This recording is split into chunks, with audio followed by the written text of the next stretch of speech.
What's going on, everybody? Welcome into episode 8 of Real Spill, where the truth wins. You already know the deal by now. It's your boy, Scott Procter, joined as always by my guy, Ellis L. Williams, who covers the Carolina Panthers for the Charlotte Observer. Before we get into today's episode, drop us a like. Make sure you comment and subscribe to catch me and L talking NFL and the Panthers every single Friday. But L, man, let's get into it, man. Let's get into episode 8, man. Start how we always do with bump and run. We're going to start here with maybe what was the game of the year, my man. The Vikings outlasted the Bills in overtime to improve to 8-1. L, first off, man, did Justin Jefferson just give us the catch? Maybe the greatest catch ever? Is that what just happened on Sunday?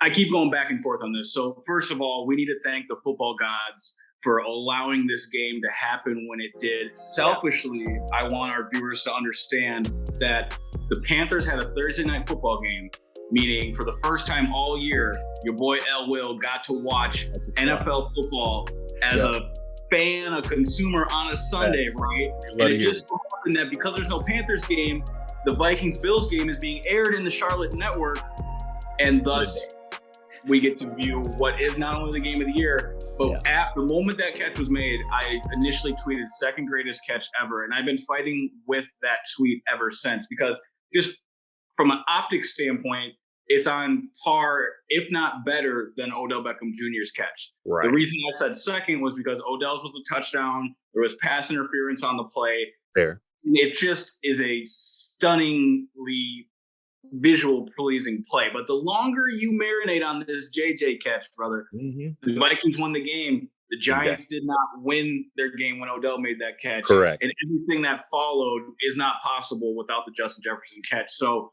I still have it as the second greatest catch ever, but it sounds like I don't have that strong of an argument for why it isn't the best catch ever, right? Yeah, it's low-key a fascinating debate, because one of the things that I think it has a legitimate argument to be the greatest catch ever is because of the context around it. And obviously, additionally, adding to what you said, 4th and 18. I mean, the game quite literally on the line. The Vikings don't convert that play, they lose. Obviously, they don't even go on overtime. So I think the 4th and 18 component of it too, and just the catch was just, oh my God, my man's literally just. And I think there was a still photo too of him literally like back parallel to the ground, just one arm, just.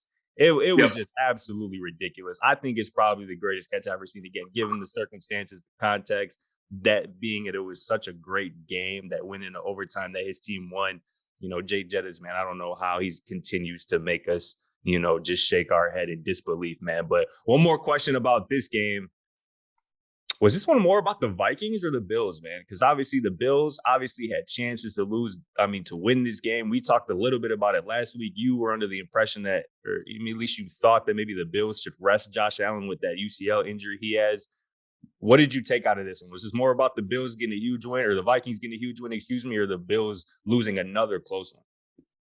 Scott, it's a fascinating question. And in all honesty, I think we learned an equal amount about both teams in this game. The Vikings established themselves as a real Super Bowl contender, capable of going against the Josh Allens and Patrick Mahomes. On the road, too.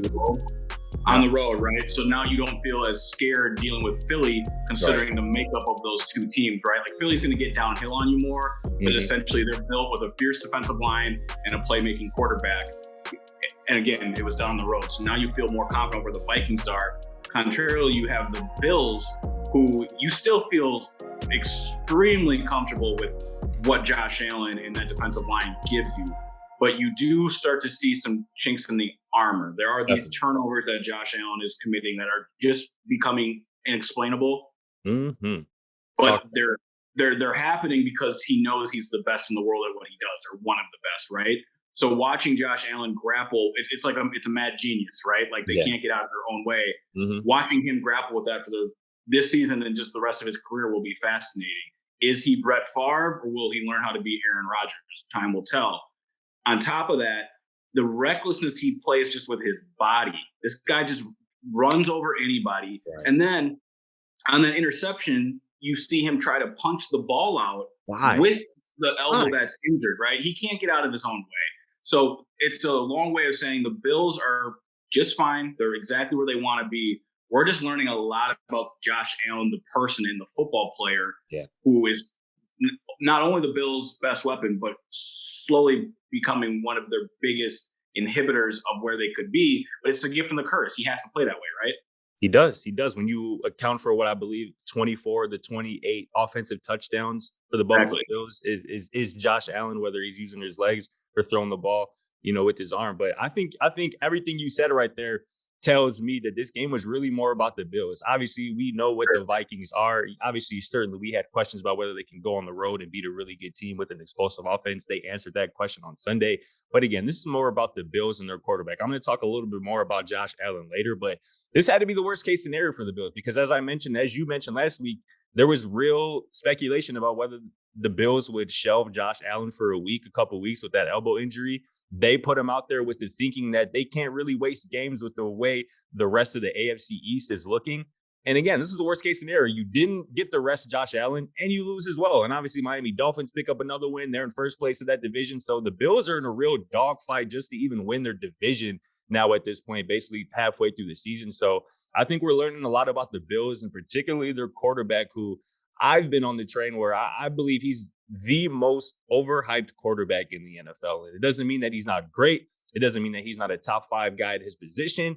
But I think, again, you mentioned it, some of the reckless decisions that he makes, particularly late in games, is the reason that his team is 6-3 and not 7-2 or 8-1. So I think the Bills have obviously one of the greatest talents at quarterback position, on their team. But, he needs to be reined in a little bit. And also makes you think, with Brian Daboll, how good of a job he's doing out in New York, how much that impacts how Josh Allen and this Buffalo Bills offenses look this season. But let's move on, though, man. Let's move on to the big spill, man. We're going to talk about the 6-3 Baltimore Ravens, who host your Carolina Panthers on Sunday, who are coming off a bye. The Ravens are. You briefly mentioned last week that the Ravens are a team that could potentially, benefit from a Buffalo fall off if one were to occur. Expand on that and why you think or why you look at this Baltimore Ravens team as a legit AFC contender. Well, they're doing the one thing this year that a handful of these top teams we talk about aren't consistently doing, and it's playing defense. Yeah. And the Ravens are a team that is really starting to challenge opposing offenses in parts of the game that, again, I think are being underdeveloped this season, specifically tackling. They're a team that is not allowing a lot of yards after the catch. They're getting down in sticks and having their first year defensive coordinator. People forget Wink Martindale is now with the New York Giants. Right. The Ravens have a first year defensive coordinator who it took some time for them to kind of figure out their identity. They've had to drift away from that man press coverage they were so used to running under Wink, and now have adopted more zone schemes, which allow them to keep eyes on, and they're tackling down really well. Yeah. I say all of that to table really what is the elephant in the room in this team, and it has been since Lamar Jackson's been there. Mm-hmm. All of this is on Lamar Jackson's shoulders, and for better or worse, that's how it's going to be. The team signed 35-year-old Deshaun Jackson to help that receiving core. He is not the answer. No duh there. Rashad Bateman, their first-round pick from a year ago, on IR, the foot injury, I believe. He will not be back this year.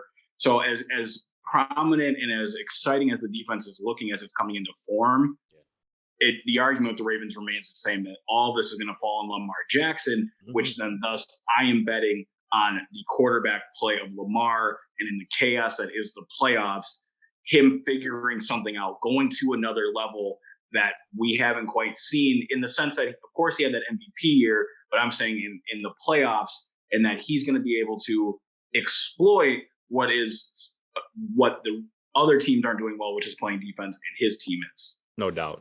It's going to fall all on Lamar Jackson's shoulder, as you kind of laid out. And the sad part about that is that he doesn't have a lot of help offensively in terms of talent surrounding him at the skill positions. And they're banged up, as you mentioned, at the running back position, at the wide receiver position. Mark Andrews is dealing with an injury right now. I believe his status for Sunday even is already up in the air. So that's a question mark. And, obviously you have to look at it too. Lamar Jackson, obviously completion percentages and everything. I don't even think it's a top 3, metric, to use when looking at a quarterback, but he's only completing 62% of his passes. That's smack dab in between Carson Wentz and Davis Mills on this season. So that's not great, but it's also, again, it's a direct correlation with the talent that, he's surrounded with. And I want to go here too, because I want to ask you, El, why the Baltimore Ravens haven't paid this man yet? Obviously, he has the MVP. He has now the playoff win under his belt. He's one of the most electric players in the entire NFL. Why is this man playing on the last year of a contract with next season's kind of really up in the air in terms of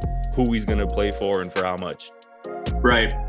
One very specific reason, and the name is Deshaun Watson. When the Cleveland Browns made Deshaun Watson the highest paid football player in NFL history with $230 million in guaranteed money. Guaranteed. That's straight cash, homie, right? It changed the landscape of how these quarterbacks are going to negotiate for a contract. It really has nothing to do with the fact that he's represented by his mom or the position, the way he plays the position. All of this is window dressing for the elephant, again, in the room, that is Deshaun Watson, a quarterback that is playing in the same division as Lamar Jackson, is less accomplished in the opinion of Lamar's agent, his mother, his representation, and Lamar, for good reason. We have MVPs and playoff wins that you just mentioned. They have. Yeah. And he says, why am I not getting 235 guaranteed? Give the man 231 guaranteed. It doesn't matter. The point is the precedent, right? Exactly. And there's a lot of bickering going on behind closed doors about what Jimmy Haslam did, giving Deshaun Watson all that money and the consequences it has for these next batch of quarterbacks. And the first one who is trying to cash in on all of that is Lamar Jackson. The man's going to get paid somewhere. And this is really just setting up for it to be a fully guaranteed $200+ million deal, maybe with some incentives in there. But the Ravens have the easiest schedule remaining in the rest of the league. We talk about who can benefit from that Bills fall. Not only will it be the Baltimore Ravens team, but because of schedule, it'll be Lamar Jackson's numbers, which then he just brings to the negotiating table later this offseason. Absolutely. That's a fascinating point. That schedule is going to help him literally rake in the cash, you would think. If he puts on an explosive, impressive second half of the season, the Ravens are going to really have their hands tied in terms of contract negotiations this offseason. But real quickly, it sounds like who's going to be the first to budge? Is it going to be the Ravens budging and giving him that fully guaranteed money, or is it going to be Lamar kind of realizing that was a different precedent set and this is a different situation? Yeah, I don't think Lamar's going to budge. He really has no reason to. Yeah. Where this could get ugly is the franchise tag. You're right. They could franchise him for 2 more years, and this could drag out and get to a point where Lamar's an unprecedented free agent. And what would that be? 2026, 2025? I mean, this is going to be something that will not be resolved, like many things, won't be resolved until it is. And when it does break, it'll be fascinating because I doubt it'll be Lamar who comes off his position of wanting all that guaranteed money. Kyler Murray came off that because he hadn't earned it yet. True. Lamar has, and we're going to see. Deshaun Watson changed everything. He really did, man. He really did. Well, one last thing before we move on the PROWL section, man. We'll kind of lead into the Panthers a little bit, man. You talked about the Ravens being improved defensively, and obviously we know what they are offensively with Lamar Jackson running the show. What areas can the Panthers exploit this Sunday against the Baltimore Ravens to hopefully have a chance to pull off this upset? My brother, exploit is a strong word because I'm not sure where Carolina is going to be able to find the advantage against this Ravens. That's fair. Defense. It's uphill battle. Exactly, right? I mean, the Panthers are plugging in Baker Mayfield due to a high ankle sprain to PJ Walker. That puts in another ingredient of chaos into this whole formula where I think the Panthers only way they really win this game, again, 12-point underdogs, according to Vegas, is playing a complete game in the sense that the punter needs to be one of the 3 most valuable people for Carolina on Sunday. This is going to come down to field position, getting lucky in the sense that you make the Ravens kick field goals rather than scoring touchdowns in the red zone. And you hope Baker Mayfield hits some fade balls to Terrace Marshall down the left sideline when he's got one-on-one coverage. They're going to try for some PIs downfield. They can take advantage of that might be the source of their big plays on Sunday, honestly. But yeah, that's what Baker's gonna have to do. Terrace Marshall Jr. is gonna have to have a big game. DJ Moore is gonna have to try to pop off. I'm assuming Baker's gonna get his tight ends involved, but yeah, it's gonna be an uphill battle. 12-point underdogs never is a great thing to be. But let's dive all the way into these Panthers, man, for our On the Prowl section, man. Let's go back to last Thursday when the Panthers pulled off a huge divisional win over the Falcons, man, in the rain. How was Carolina able to notch, just a huge NFC South win over these Falcons? Yeah, they're doing it by riding D'Onta Foreman, who is really showing what he did last year in Tennessee in relief for Derrick Henry wasn't a fluke. And people forget, mostly me, because I don't follow college football much, that D'Onta Foreman was one of the best high school prospects and college football players in the nation at one point, right? He was a dog in college. Texas he went to, I believe, right? He was cold. Exactly. Yeah. Yep, exactly. So you're seeing this downhill, second-level bruising runner maximize his opportunities, and that then allows the Panthers defense to do just enough to maliciously and meticulously execute these game plans. None of it's pretty, and Scott, I'll tell you, I can't get a read on what the Panthers are, because their only wins this year, 3 of them, have come against NFC South teams, and they are winless on the road. Well, the last time they were on the road facing an AFC North team, it was just 2 weeks ago, and it was the Cincinnati Bengals. Joe Mixon scored 5 touchdowns. The team ran for 237 yards, and the game was over by halftime. Are we going to get that again, or is this going to be a miracle win for the Panthers? It is really hard to gauge this team, because gauging the NFC South is becoming a real problem. But it does look like Tom Brady is back in a way, beating Seattle. I would say so. I would say right. But it's just a tough division to get a read on. And the sense is probably that it's just a bad division, meaning they're not going to win many games outside of the division, if any. Yeah. Just quickly, I think Tom Brady is back, man. That boy went to Germany and got right. He bounced back. He bounced back from the divorce. What Drake in 21 say? Her loss. Her loss. Hey, but no, I wanted to get here too, because obviously you mentioned D'Onta Foreman, who is the Panthers offense at this point. At the top. This is something you alluded to a couple of weeks ago, but I want to touch on it a little bit more. Why is it that one of the league's best running backs in Christian McCaffrey leaves town, and now all of a sudden the Panthers, out of thin air, essentially have a truly dominant run game with D'Onta Foreman leading the way? Why is that? Yeah, it's a great question. And actually, the answer was shown on Sunday Night Football this past week in the way the 49ers deployed Christian McCaffrey. Yeah. Elijah Mitchell, in his first game back since week 1, actually led the 49ers in carries, and his yard per carry average was 2 times that of Christian McCaffrey. That is not a slight on Christian at all. When you watch the tape, Christian is immensely valuable in 2 areas. The obvious is in the passing game. Right. He is a complete rule breaker for defenses in the way he lines up in the backfield. He can run any route out of the backfield. You can motion him into a slot receiver, even your number 1 outside, and have him run and wreak havoc that way.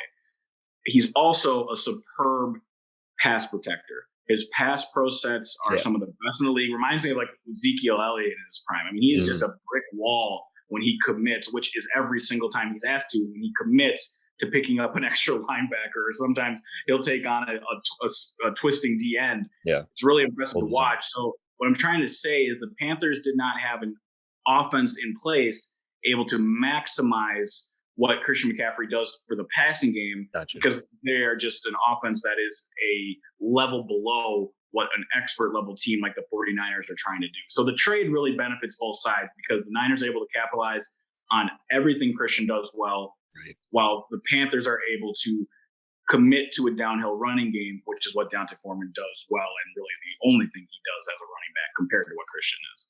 Gotcha, man. Going from a difference from one running back to the other, I want to talk about a difference in the head coaching, obviously, of the Carolina Panthers. What's the biggest difference you have seen in this team under the direction of Matt Rule, in contrast to under Steve Wilks, who's now, 2-3 this season, since taking over as the interim head coach? Yeah, Scott, it's a really good question. I'm going to have to hit you with a to be determined on that, because I don't have a good sense on I don't think Steve Wilks has had that defining moment yet. Of course, the Tampa Bay Bucs win was big, right? But when you follow that up with a game that you have in Cincinnati, well, right? The kind of erases that. Yeah, exactly. These guys are motivated and play so much harder for Steve Wilks than they did the former guy, gets thrown out the window, in my opinion. Okay, right? I'll say this here: I'm not convinced the Panthers' record, if they would have kept Matt Rule, wouldn't be identical as it is right now with Steve Wilks. That's fair, for sure. Right? So Steve Wilks still has an incredible opportunity in front of him to be retained for this job if the Panthers can get on a run, and then it will become more obvious in the ways that Steve Wilks has influenced this room. I will say this: I think Steve Wilks is extremely committed to the game plan that he sets up, which is run the football, don't ask your quarterback to do too much because he understands who he has there, and play field position. I've seen Steve Wilkes without hesitation punt the ball across their own 50 at times, and he's gotten booed, rained on them only for the Panthers to win the football game. So he is about his business and his game plan, which I have to respect, because it's hard to do in this league when everyone else is going for it on fourth down these days, right? No doubt about it. And I think you said it on Twitter too. I mean, this man looks every bit of a head coach. We're not sure if he actually, has, the ability or he will be, but, he has the look of it and he has, the bravado for sure to be in that position. One last question before we move on, man. Obviously, you mentioned it, alluded to it a little bit earlier. Baker Mayfield will get the start this weekend as PJ Walker kind of nurses a high ankle sprain.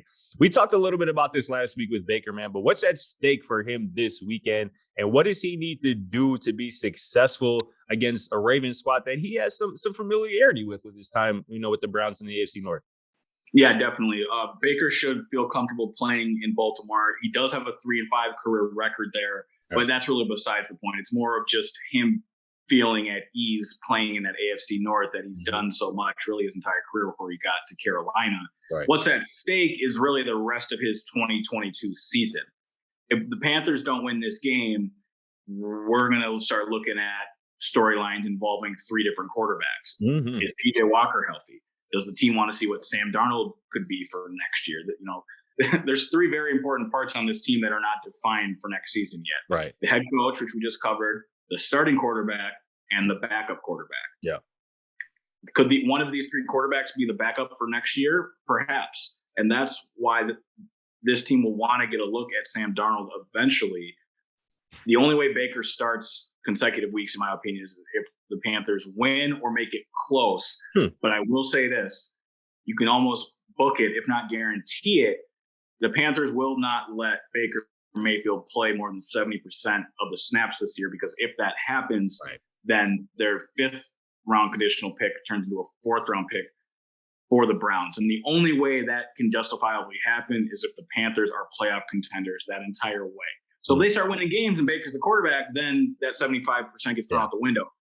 But assuming this goes the way Vegas predicts, the Panthers will not be a playoff team, meaning Baker's time is numbered because he literally can only play so many snaps before that pick gets changed. So Baker has a suppressed window of time to basically show teams what he can be for the next season. No doubt, man. That's fascinating stuff, man. That's awesome insight for sure. Yeah, I think Baker Mayfield's his main priority this weekend is just to finish the game. Don't let Sam Darnold be coming to the game for any reason. And then, obviously after this weekend, you handle it from there. But this is going to be a fascinating matchup to watch, even with the 12-point spread. But let's move on, man. Let's move on to nickel and dime, man. Let's start with our dime of the week, man. Who you got? Who was the 10 last week in your eyes, man? Talk to me. Yeah, I think we just have to disqualify Justin Jefferson from this category. Agreed. He's a buck. He's a a de rat. facto dime. He's everything all at once. Thus, leaving me with Kansas City Chiefs wide receiver Kadarius Toney. Welcome to the end zone for your first time, young man. And cheers to you for finessing your way out of a place you didn't want to be, only to land with the best quarterback ever. Exactly. How about that? Dumbledore himself. And you're playing with Patrick Mahomes. He literally one skip hop into the end zone. I can't wait to see what Kadarius Toney matures into with the Kansas City Chiefs. He's landed in the perfect spot. The perfect spot. I mean, Tyreek Hill light? Question mark? I mean, come on. This dude is one of those most explosive playmakers in the league. He was a first-round pick a couple years ago for a reason. And even when he 100%. Got a few touches in New York with the Giants, most of them were explosive as hell and made you go, this guy is this twitchy. And obviously pairing him with the best quarterback in the NFL, the best offensive mind, Andy Reid in the NFL, sky's the limit. The Chiefs were already my Super Bowl pick. That has only been confirmed in the last couple weeks. But in terms of my dime, man, I got to go with Jeff Saturday, man. Obviously, say what you want about the circumstances of this man's hiring, and most criticism will certainly be valid of why he is an NFL head coach with no NFL head coaching experience. But you really can't argue with Sunday's result. This team looked completely different than it did under Frank Reich to begin the season. And there's something to be said for Jeff Saturday, again, having no NFL coaching experience, looking better than Nathaniel Hackett out of Denver, looking better than the head coach that he just beat on Sunday, and Josh McDaniels, albeit, just 1 week sample size. But, again, to have no coaching experience and to have all the noise surrounding you and your interim hiring to come out with a win, albeit against the Las Vegas Raiders, I think was huge. I do like Jeff Saturday. I loved him on ESPN. Obviously, he was a hell of a player, Pro Bowler, right, All Pro. So Jeff Saturday, he gets my dime. That boy's a 1-0 as an NFL head coach. That's something great to be. But in terms of my nickel, man, I told you I would get back to this, circle back to it. My nickel is Josh Allen, man. Who leads the NFL in interceptions? That'd be Josh Allen. Who is top 3 in both interceptions plus fumbles combined in the NFL? That'd be Josh Allen. Who leads the NFL in red zone interceptions and fumbles? That'd be Josh Allen. And again, I mentioned it earlier. If he is the reason that the Buffalo Bills have 3 losses. His clock management, if you remember, before each half, to end each half against the Miami Dolphins, cost them that game. His 2 picks to Zach Wilson's 0 picks cost the Bills against the New York Jets. And then on Sunday, if he just doesn't commit any of the 3 turnovers he had, they beat the Minnesota Vikings on Sunday. So again, this is becoming an issue for Josh Allen. It's something I've been trying to sound the alarm on for people. He can be his own worst enemy, as you said earlier. And again, this is abandoned recklessness that he plays with. And again, it's one thing to be reckless in the first and second quarter, but to be that late in the game when games hang in the balance in the fourth quarter, you just can't have that out of your quarterback. So Josh Allen, he's my nickel this week. Talk to me about yours, my guy.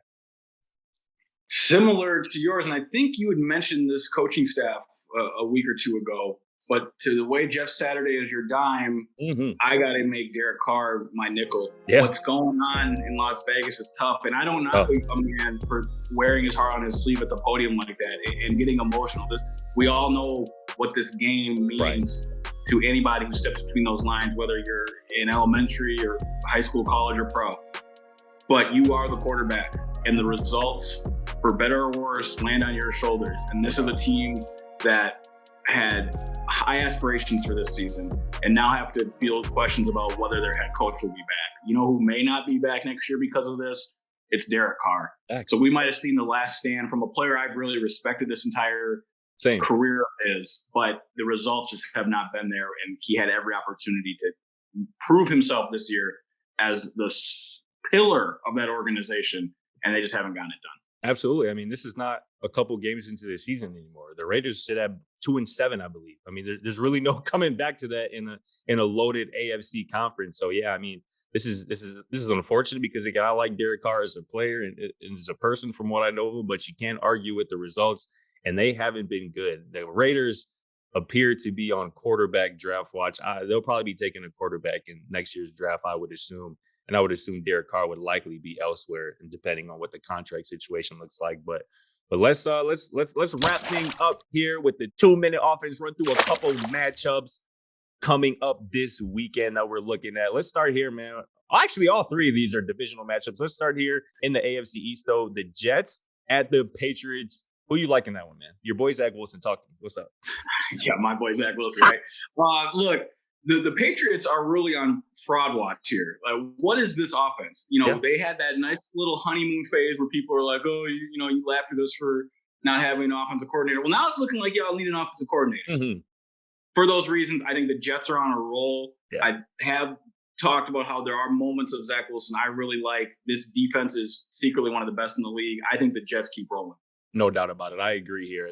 Bill Belichick going against young quarterbacks like Zach Wilson gives me worry, but sure. I think he's going to take care of the football. And again, this Jets team, I think there's something special brewing up there with the New York Jets. So give me the Jets this weekend to keep it rolling in the big AFC East game. Let's go out west, man, where the Chiefs will travel to play the LA Chargers on Sunday night in the AFC West showdown. Who you liking that one?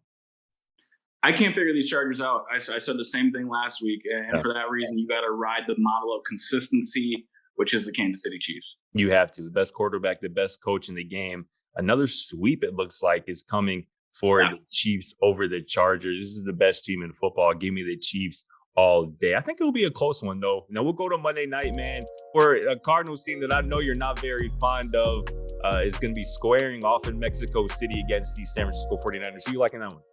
Yeah, this needs to be a slaughter. Get the Cardinals off my Monday Night Football screen. I wish these games could be flexed out, but I'm not going to complain about watching Christian McCaffrey. Perhaps it'll be therapeutic to watch the Cardinals continue to implode on Monday night. Give me the Niners. It might be. I hope we see Kyler Murray. I would like not to see Colt McCoy on my TV screen on Monday Night Football, but again, nonetheless, whoever's under center for the Arizona Cardinals and Cliff Kingsbury on Monday night, it won't be enough to stop Kyle Shanahan and those crazy offensive weapons he has for the 49ers. I love the 49ers again. They're my Super Bowl pick out of the NFC. We're going to see more evidence of that on Monday Night Football, but that's going to do it for us, man, for a fun episode 8 of Real Spill, man. This has been a blast. It's your boy, Scott Procter. It's your boy, Ellis L. Williams. We'll catch you next Friday on the next episode of Real Spill. Thanks for watching. Feel free to check out our other videos and don't forget to smack that subscribe button down below while you're at it. Also, for more great and original content, head right over to bvmsports.com.